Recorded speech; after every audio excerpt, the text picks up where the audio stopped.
السلام علیکم ورحمۃ اللہ وبرکاتہ۔ خوش آمدید ہے آپ تمام لوگوں کو ہمارے چینل اردو اسلامک کورس میں۔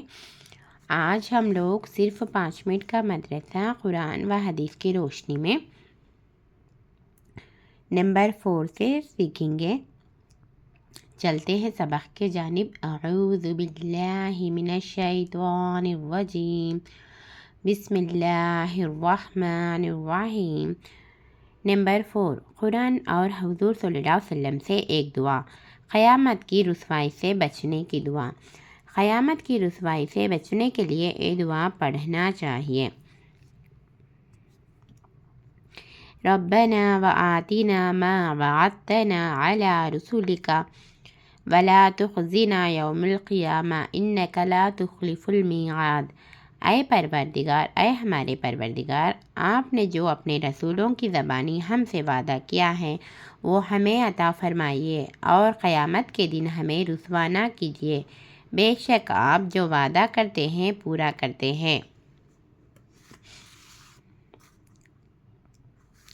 نمبر 5، ایک نفلی عمل کی فضیلت، صلاۃ الحاجت۔ اس صلاۃ الحاجت کو ہم نیکسٹ ویڈیو میں کمپلیٹ بتاتی ہوں میں آپ کو۔ نمبر 6، ایک گناہ کے بارے میں، کفر و شرک کا انجام جہنم ہے۔ قرآن پاک میں اللہ تعالیٰ فرماتا ہے، جو بھی اللہ تعالیٰ کے ساتھ کسی کو شریک ٹھہرائے گا اس پر اللہ تعالیٰ نے جنت حرام کر دی ہے، اور اس کا ٹھکانہ جہنم ہے، اور ایسے ظالموں کا کوئی مددگار نہیں ہے۔ نمبر 7، دنیا کے بارے میں، دنیا کو مقصد زندگی بنانے کا وبال۔ قرآن میں اللہ تعالیٰ فرماتا ہے، جو شخص اپنے نیک اعمال سے دنیاوی زندگی اور اس کی رونق چاہتا ہے جیسے مال متاع، تو ہم ان لوگوں کو ان کے اعمال کا بدلہ دنیا میں ہی دے دیں گے، اور ان کے لیے دنیا میں کوئی کمی نہ ہوگی۔ یہی لوگ ہیں جن کے لیے آخرت میں صرف اور صرف جہنم ہے، اور انہوں نے جو عمل دنیا میں کیا تھا آخرت میں بیکار ثابت ہوگا۔ نمبر 8، آخرت کے بارے میں، قیامت کا منظر۔ رسول اللہ صلی اللہ علیہ وسلم نے فرمایا، قسم ہے اس ذات کی جس کے قبضے میں میری جان ہے، اگر آخرت کے ہولناک احوال کے متعلق تمہیں وہ سب معلوم ہو جائے جو مجھے معلوم ہے، تو تمہارا ہنسنا بہت کم ہو جائے اور رونا بہت بڑھ جائے۔ نمبر 9، قرآن اور طب نبوی سے علاج، سرکہ سے بلغم کا علاج۔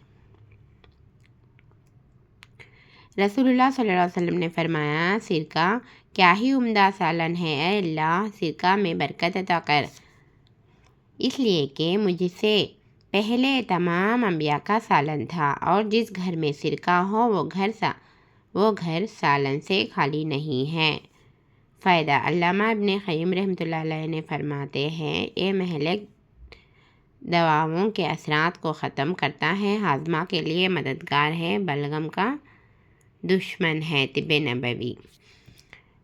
نمبر 10، نبی کریم صلی اللہ علیہ وسلم کی نصیحت۔ نبی کریم صلی اللہ علیہ وسلم نے فرمایا، جب تم کسی بندے کو اس حال میں دیکھو کہ وہ دنیا سے بے رغبت اور بہت کم بولتا ہے، یعنی فضول باتوں سے بچتا ہے، تو اس کے پاس رہا کرو۔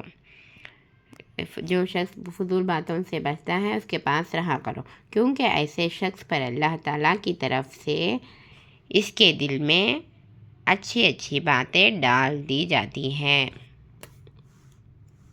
ہم لوگ صرف 5 منٹ کا مدرسہ قرآن و حدیث کی روشنی میں اس بک کا مطالبہ کر رہے ہیں، دینی معلومات کو حاصل کر رہے ہیں۔ اگر آپ لوگ ہمارے چینل میں نئے ہیں، سبسکرائب نہیں کر لیے تو سبسکرائب کر لیجئے، لائک اور شیئر کرنا نہ بھولیے۔ السلام علیکم ورحمۃ اللہ وبرکاتہ۔ اللہ حافظ۔